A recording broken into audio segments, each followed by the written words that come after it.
Welcome back to the Banganator podcast, brought to you by your host, Esley Banga, Season 2, Episode 12.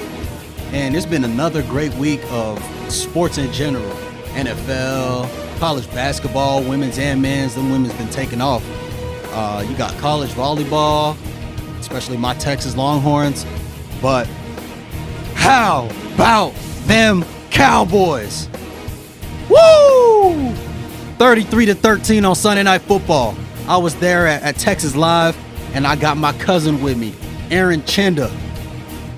What's up? How you doing, Aaron? I'm doing good, man. I'm doing good. As most of y'all, some of y'all might know, the viewers that are watching this right now, Aaron is a diehard Eagles fan. Mm-hmm. He was gloating. Y'all went to the NFC Championship, and y'all went to the Super Bowl.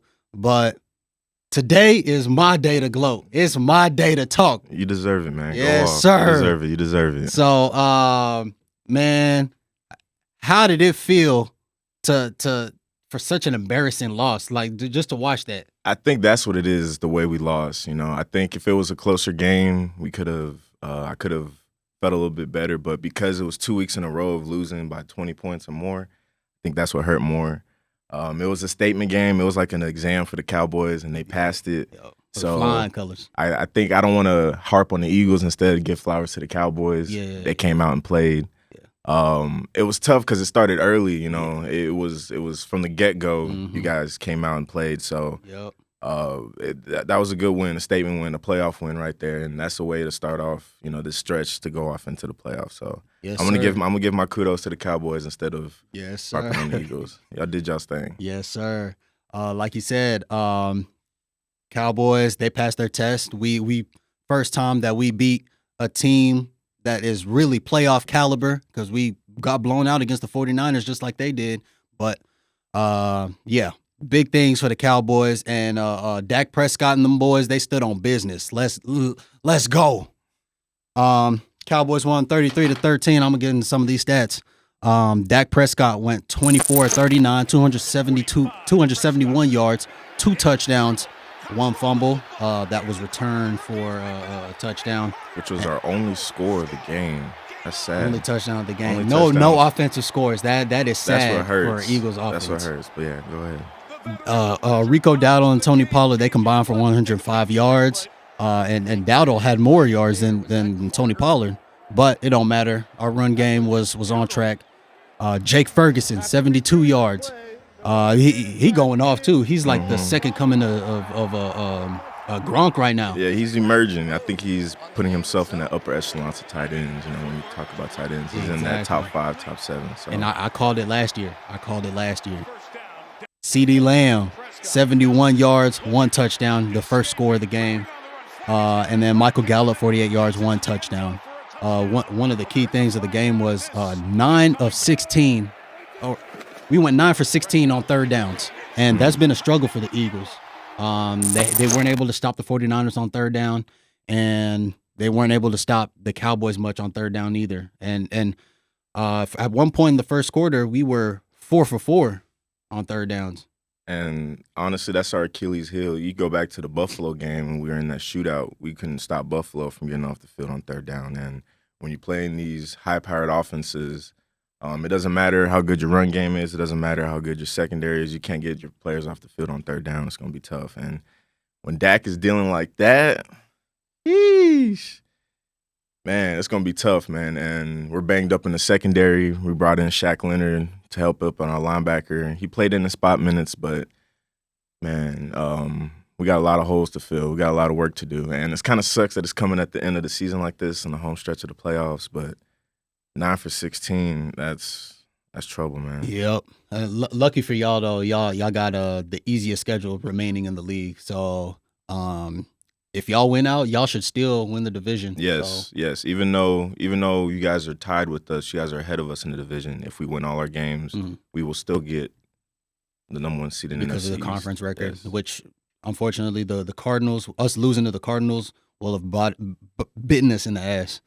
But Defensively for the Cowboys, Micah Parsons had 1 sack. Obviously, I'm repping Micah right now.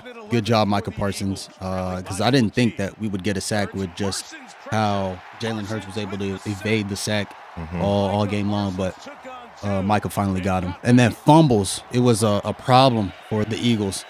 I believe Jalen Hurts had one early on. AJ Brown had one. Devontae Smith. All y'all playmakers just fumbling. All recovered by Malik Hooker, Donovan Wilson, and Damone Clark. And that was the main part right there of why the Cowboys were able to get good field position and then able to go score and build on their lead. It's already tough enough to move the ball on the Cowboys. And so whenever you get these long drives, these drives where you're moving the ball, getting first downs, the last thing you need is a fumble, let alone even a field goal. You're trying to punch it in and get touchdowns. And so when you turn the ball over like that, it's demoralizing. After the first one, it kind of, chalk it up to the defense, good play. But, after the second one, you kind of felt the gut punch on the team. Like, dang, like, here we go. It's starting, it's beginning. So it was just a snowball effect. Shout out to the defense, though, flying around. I got to give Stephon Gilmore a big shout out to him, man. He was hooping as a veteran, as an old man. I call him old man. He stepped up, man. You couldn't even tell his age out there. Stephon Gilmore. Big X factor this game, with word around Deron Bland all week, with the rough stretch of games he had, for Stephon Gilmore to step up like that for the veteran he is, that was big. That's what caught my eye that game. Defense was flying around, we had fumbles, but Stephon Gilmore, he showed his presence out there. Yeah, yes sir, he did. On the special teams, only one man for the Cowboys, Brandon Aubrey, 4 for 4 on field goals, 3 for 3 on extra points, and the first kicker in NFL history to make a 59 and 60-yarder in the same game, and still has not missed a field goal this season. Still the best kicker in NFL history when it comes to starting a career and making all your field goals consecutively. He's a Plano kid. He's a Dallas kid. He grew up here in Plano. I think I forgot. I don't even know if I knew that. That's middle school crazy. And all, middle school, high school. That's awesome. He grew up here in Plano. And then the big thing is he didn't even play football like that. He's kicking soccer balls in the MLS. Right. So that's crazy. He's a smart kid. He has like an aerospace engineering degree. That's crazy. He's an interesting guy. That's crazy. I think he's gonna make an All-Pro. I think he's gonna make an All-Pro as a rookie. Oh, for sure. Shout outs to Brandon Aubrey, man. He hooping. For real. Hey, get this though. Eagles scored 13 points. Brandon Aubrey scored 15 points yesterday. Damn. Oh man. Damn. Y'all that down hurts. Bad, bro.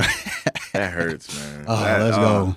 Not scoring any touchdowns on offense. That's tough, man. We could have moved. We were moving the ball fine. We just couldn't punch it in. You know? Yeah. And it's kind of tough to have long drives against defenses like this. We were having 9-play drive, 10-play drives. And it ended in fumbles, It's kind of hard for us to get these big plays. At the beginning of the year, AJ Brown was going for 125 yards, and he can barely crack 50 now. And up until 2 weeks ago, he was a MVP candidate. And it's getting hard out here. And we got Dallas Goedert back, and we thought it could help things out in the middle, but things aren't just opening up, and we got to go back to the drawing board. And offense ain't looking the same. It's kind of hard to put up points now. 13 points against a playoff team like this, and 7 of it coming from the defense. Yeah, it's not gonna cut it. It's not gonna cut it at all. Yeah, and like I've been saying, Jalen Hurts ain't been playing well.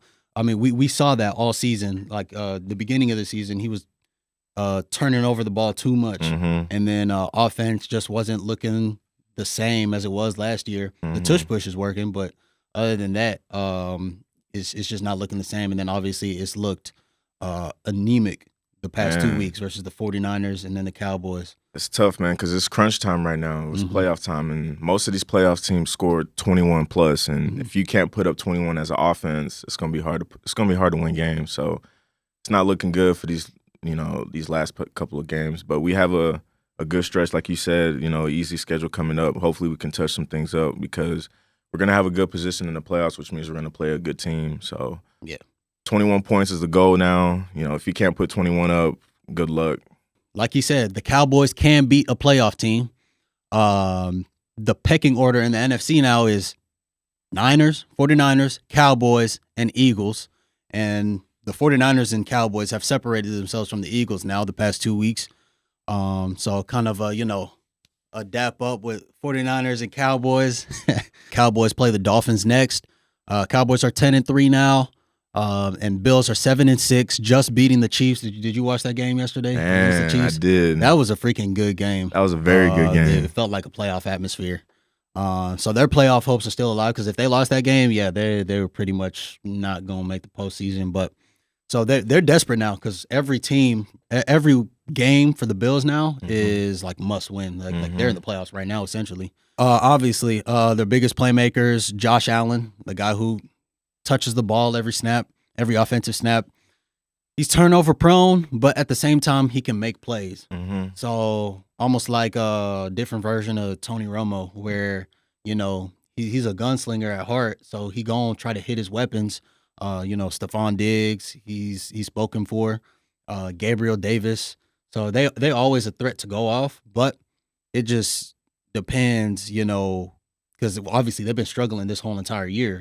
We thought they would be one of the front runners in the AFC, but it just hasn't been the case. What do you think about how the Cowboys Bills game is gonna go?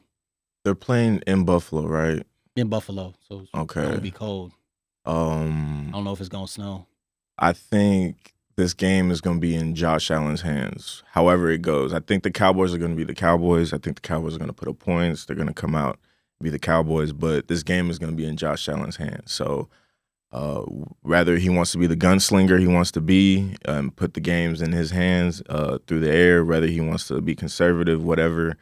I feel like the Cowboys are going to put up a performance to where the Bills are going to have to rely on Josh Allen to win, not so much their defense, not so much their coaching. Josh Allen's going to have to be a superhero this game.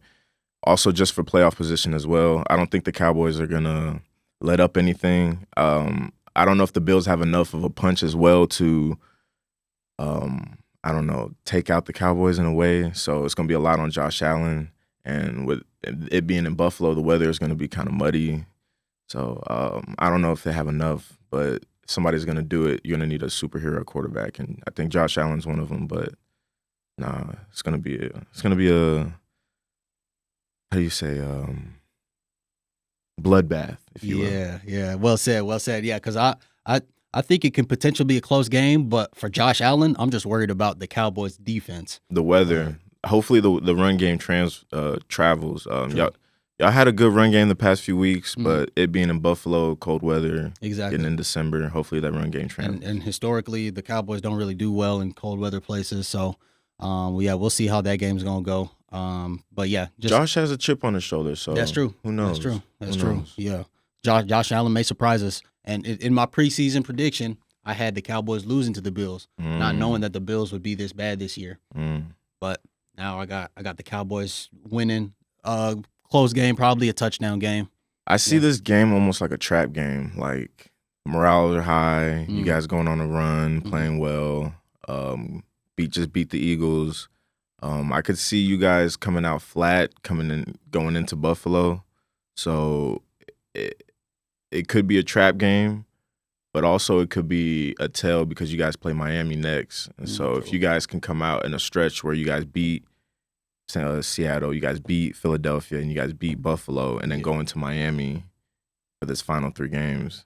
It's a coin toss. It could be a trap game, but it can also be a statement where you guys continue the momentum. Yeah. So let's see. Who do the Eagles play next? Play Seattle. Y'all play the Seahawks. And if the Seahawks, I don't know if Geno Smith is going to be back because he didn't play week 14. But if he's back, and they play y'all like they played us last week, the game I was at, yeah, y'all in trouble. Especially with DK and Lockett. Yeah, y'all in trouble. But you think y'all gonna win that game? It being an NFC game makes it tough. We haven't looked good the past 2 weeks. I think if Geno doesn't play, I think we'll be okay. I'm not afraid of Drew Lock. But if Geno comes back, I think we have a lot of holes on defense to where he can make some plays, and it would be a shootout if Geno plays. If Geno doesn't play, we'll win this game soundly and move on to the next week. So I hope Geno doesn't play. All right. and question: who you think is at the front of the MVP conversation right now? I have a question. Do you think it's an MVP quarterback award? Yeah, I mean everybody knows that's what it's become. But I think if Tyreek Hill goes and breaks Calvin Johnson's single season receiving record, I think that he's definitely gonna get MVP. So I'm kind of torn in two halves because yes, I agree with that, but then again, I kind of want to flip the narrative away from that. I feel like this award is so prestigious. I feel like other positions should be given the flowers as well. You know, kind of how Adrian Peterson won in 2012. Yes. The only reason why I'm kind of iffy is because they asked Mike McDaniel if you had to play a game and you had to leave either Tua at home or Tyreek at home, who would you who would you come to the game with? And he said, like, without a doubt, I'm leaving Tyreek at home. I'm bringing Tua with me. No, this quarterback. And so it's like, okay, the guy that has the MVP candidate said himself that he would still rather have the quarterback out there. And so it's kind of weird, like the quarterback has this much importance, but these other positions don't get the flowers they deserve, like a 2,000-yard season like Tyreek Hill. So I agree, the quarterback deserves the flowers. You can't function without him. Yeah. But it's kind of sucks that these players that are doing these great things, we won't give them their flowers. Like if we go back in history, Adrian Peterson's MVP season probably isn't glorified if he doesn't win the MVP. But there's a lot of seasons like that in between that players have had, like Calvin Johnson's 18-yard season that doesn't get talked about, Cooper Kupp's Triple Crown. Exactly. Stuff like that we probably won't recognize going forward in history. But something that a lot of people won't say, Trent Williams for the 49ers. Like whenever he was hurt, 49ers were down in the dumps, lost three straight games. When Deebo Samuels wasn't there either. So. And Deebo Samuel might be creeping into that conversation too with the performance that he had against the Eagles, Christian McCaffrey, and now against the Seahawks. So and Christian McCaffrey as well. Yeah. So I don't know. I feel like we should either give flowers to everyone else or give quarterbacks their own award in a way. I feel like because I don't know. I feel like it dilutes the product of the greatness of others, but then again, I understand the importance of quarterbacks. But to answer your question, who's the MVP? Yep, who's leading it right now at this time? That's tough, man. I wouldn't be mad. Okay. It's either Christian McCaffrey or Dak Prescott, honestly. Yeah. It has to be Dak Prescott. I got Dak Prescott with how he stood on business. He's been standing on business the past month, really, the past 2-3 weeks. Man. And then the statement win, how he played yesterday against the Eagles. Yeah, he's the front runner. It's the winning. That's what it is, because he's had seasons with great numbers and great performances, but he couldn't win. So I think the wins with the great performances, it's kind of accumulating together. And so, Dak. I think Dak deserves it. It's the year for him for sure. Yeah, but. Yeah, I don't know. I wouldn't be surprised if Christian McCaffrey gets it, if Tyreek gets it. Switch it up a little bit, give these guys their flowers. Yeah. But yeah, true. Dak's hooping. Dak is hooping. All right. And once again, Cowboys beat the Eagles 33-13. Let's freaking go, Cowboys. How about them Cowboys? This episode of the Banganator podcast was recorded in MZ Studios. MZ Studios is a premier podcast studio located in the Ritchie Group Tower in Dallas, offering full-service audio and video podcast production. Book with MZ Studios today. Y'all know what time it is. It's time for the Banganators' top banging moments from Week 14 in the NFL. At number 4, I got the Chiefs-Bills game. It felt like a playoff game. The Bills were up early, but then the Chiefs made it a close game. They tied the game 17 apiece. Towards the end of the game, the Bills kicked a field goal, and the Chiefs had the potential game-winning play where Patrick Mahomes passed to Travis Kelce. Kelce threw it, backwards lateral pass to Kadarius Toney, but it was negated by a penalty, which Patrick Mahomes clearly had problems with, but I think it was obvious that it was a penalty.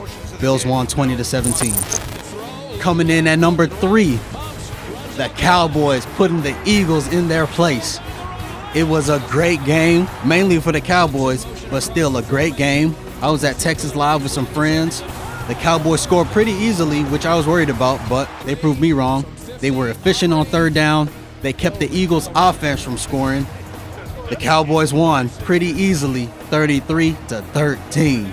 Let's go, Cowboys. And at number 2, give me Tylan Wallace's kick return touchdown versus the Rams. The Rams kicked a game-tying field goal to go into overtime. The Rams punted the ball in overtime because they couldn't get anything going.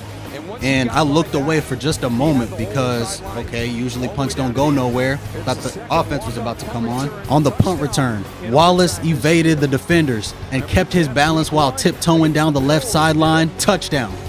The whole entire stadium went crazy for the Ravens. The Ravens won 37-31 in overtime.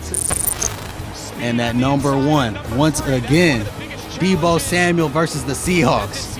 149 yards. A 54-yard receiving touchdown, and a goal line rushing touchdown. He got me 34 fantasy points, and the 49ers won 28-16, once again, pretty easily. Those are my top banging moments from Week 14. The Chiefs-Bills playoff atmosphere type game. The Cowboys putting 33 on the Eagles and putting them in their place. Tylan Wallace's punt return touchdown against the Rams, winning the game for him. And Deebo Samuel standing on business against the Seahawks 2 weeks in a row. Aaron, what you think? That's not bad. That's a good list. Not bad. Right. Honestly, I like that. That's not bad. Right. I would only switch number 1 and number 2. Okay. Because Tylan Wallace is from Fort Worth kid, South Hills, Fort Worth. He's a friend of mine, local kid. Oh, for real? Yeah. He went to Oklahoma State. I've known him for a while, but yeah, he's from here. So I would put him number 1, just give him his flowers. And also, that was a game-winning punt return. He's the backup punt returner. So yeah, because Devin Duvernay was out. Right. So for him to come in at the backup position and win the game in overtime as a local kid, you got to give him number 1. Okay, all right. Debo is Debo. He was going to do that. He did that last week. Tylan doesn't get as many opportunities, and the opportunity that he got, he won the game. The Ravens are 10-3 now, number 1 in the AFC. Yeah. I think Tylan got to be number 1. Shout out to you, Tylan. That's what's up. Where'd you meet him at? I actually met him 7-on-7, I think 8th grade or something, and then from there on we just kept close, messaging each other. That's badass. All right, shout out to you, Tylan Wallace. But you heard it. He likes my list. He would switch 1 and 2, so that means I got a pretty good list. Let's go. Texas Longhorns volleyball. Hook 'em. Texas fight. Let's go. Texas volleyball is moving on to the Final Four in the NCAA Volleyball Tournament. Y'all know what it is. Who's got it better than us? Nobody. Texas Athletics is on top right now. Not only do you have Texas volleyball making it to the Final Four, but you also got Texas football making it to their respective Final Four in the college football playoffs. It's great to be a Texas Longhorns fan. Let's go. As we know, last week, Texas made it to the Sweet 16, and they faced Tennessee. They won 3-2. They got me nervous, I ain't gonna lie. Going down 2-1, and then coming back, tied 2 sets apiece, and then winning the 3rd set, and it was close the whole way. And it kind of made me nervous because I was like, Nebraska, the last game I saw them play in I think it was the Sweet 16, They swept their opponent. So that kind of made me nervous. But we won that game, so we moved on. Then Texas met Stanford in the Elite 8, and we beat them 3-1. Now, I ain't gonna lie. Again, I was a little bit nervous when it was tied, 1 set apiece, but we handled business. Asia O'Neal with 2 key blocks to end the 1st set. At the end of the 3rd set, Madison Skinner with the awesome kill to end the 3rd set and give us the lead 2-1. Our key starters and key players, whenever they needed to be great, they showed up and made plays. Madison Skinner with 24 kills. Ella Swindle, who's a freshman, 41 assists. Come on now. And Asia O'Neal and Molly Phillips with some key blocks. They doing big things. So Asia O'Neal, she's a senior right now. We gonna miss her production, but yeah, she doing big things and still producing for us. We won 3-1 against Stanford, and we moving on to the Final Four. On Thursday, in the Final Four matchup, we play Wisconsin. Now, at this point, everybody's good. It don't matter what team it is. So I think it's going to be another tough game, but, we got to get to that national championship, title defense. Like I said 3 weeks ago, now almost 4 weeks ago, I told y'all our biggest threat is Nebraska. The Cornhuskers. They got some nice players. I told y'all 3 weeks ago the biggest threat would be Nebraska, and look where it's at right now. Because Nebraska looking like the front runner right now, just being honest. But my prediction can still come to pass. So I just say believe it, and it will happen. Texas versus Nebraska in the national championship. It's going to happen. I believe it. So we just got to get past Wisconsin. And this is our 15th, Texas's 15th semifinal appearance. I mean, Texas is just like that for real. Unfortunately, if we get to the national championship, which I believe we will, that's going to be on January 1st. And we know what's on January 1st, college football playoff semifinals. So I don't know why they scheduled that day, but I mean, hey, if Texas beats Washington that day and Texas beats in volleyball that day, yeah, it's going to be a party up in Texas for real, for real. Let's freaking go, Texas. Texas, fight. Thank y'all for tuning in to this episode of the Banganator Podcast. Please like and subscribe on YouTube. Follow me on the Banganator Podcast Instagram and BanganatorPod_4 on the Twitter X. Obviously, my cousin was here with me. I had to gloat, Yeah, you Cowboys deserve it. versus Eagles. You deserve it. You deserve it. Yeah, thank you for coming on, bro. Appreciate you, man. You got a cool little setup you got going on here. I like what you're doing. This is cool stuff. Keep going. Keep going. Appreciate that, fam. Appreciate it. And I'm going to be back, though. You deserve it. This is you. Deserve your day. Deserve your flowers. Cowboys came to hoop.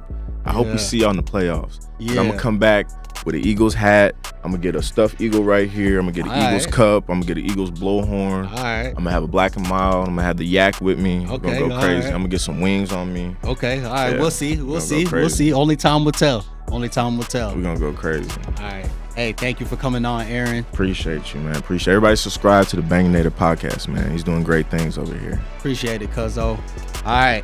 Thank y'all for tuning in once again. And how about them Cowboys? Let's tear up the Bills in Buffalo. Let's go. The Banganator Podcast is brought to you by Esley Banga, diehard fan of the Dallas Cowboys since 1997. How about them Cowboys?